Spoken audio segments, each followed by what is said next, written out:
making cars moves us. What moves you?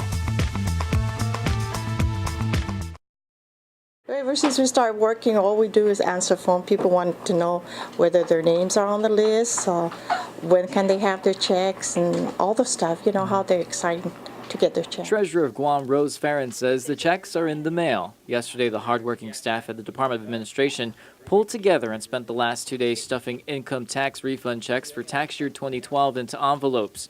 They say this is the time they are suddenly popular again. We kind of have the cashiers in between work too and trying to stuff checks.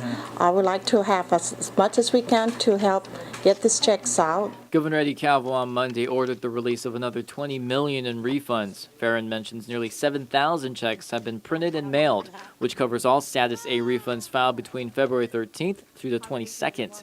She says they mailed the first batch of about 2,500 checks yesterday, and the rest were mailed this morning. Hopefully they get them in 2 to 3 days. It all depends actually on the post office. Once we drop them off, it's out of our hands, and we're hoping that they get them by, before weekend.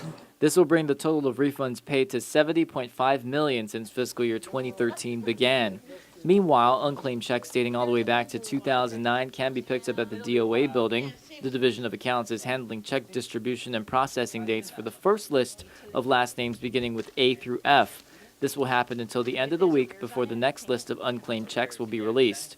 More than 6,000 refund checks that total $19 million remain unclaimed. Josh Tekenko, PNC News.